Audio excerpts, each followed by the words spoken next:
Hi, this is a VR to Young in Survival. Hey, buddy, I'm glad that you showed me your knife design and asked me for a couple tips or some help on making your knife.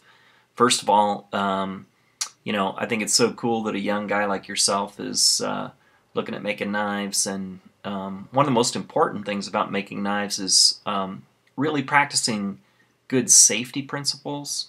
So when you're using even just hand tools or handling steel, it's always good to wear eye protection.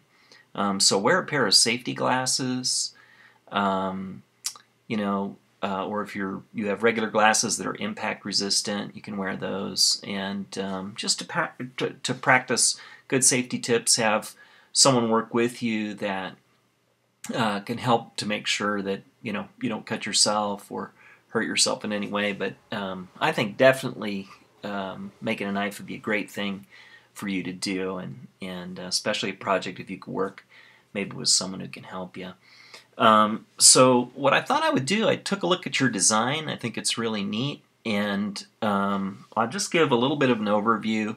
I just looked at it and I thought, a good knife starts with the design. So I took your design and I want to show you a couple things maybe that you could add to it, and that would just help the performance of the knife and for it to be pleasant to use.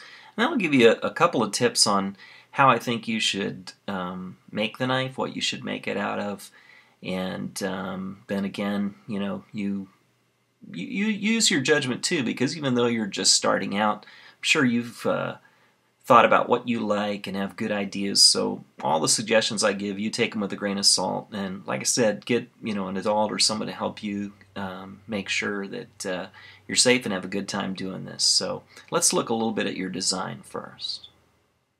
So I took a screenshot of your design, and you did a really good job designing this little knife. This would be a great EDC. And just showed you a couple of little suggestions using a drawing program. As you can see, I dropped the point a little bit, I curved the front, and gave you a little bit of swell in the back of the handle, just so it fits your hand a little bit more. So you don't have to do this, but here's just a couple design suggestions that I think will make this knife a little more comfortable to hold. And just dropping that point a tiny bit will make it a little more useful for slicing and also carving with the tip.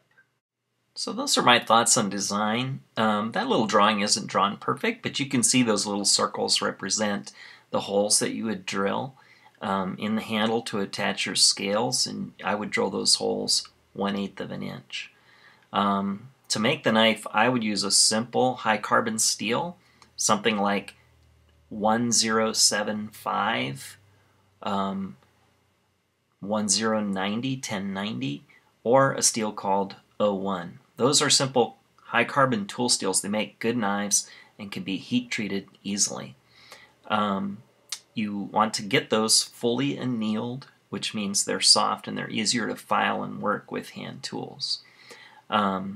So I would get that steel 3/32 of an inch thick, or as much as 1/8 of an inch thick, but I wouldn't go any thicker than that because it becomes difficult to work again with hand tools.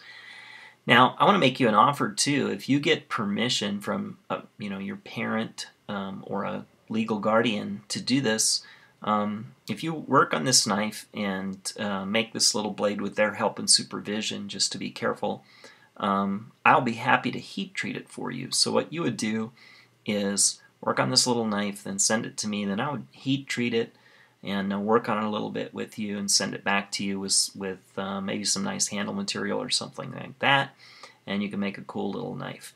I hope this video helps you. I think it's so cool that you're doing YouTube videos, and I like your channel, and I would encourage people to check out Young in Survival's channel, sub him, and he has some neat things to say, and help a young knife maker and guy who's interested in survival and bushcraft and stuff get started. So Happy New Year to you, buddy, and hope this VR helps. If you have any more questions or thoughts, don't hesitate to email me or send me a personal message.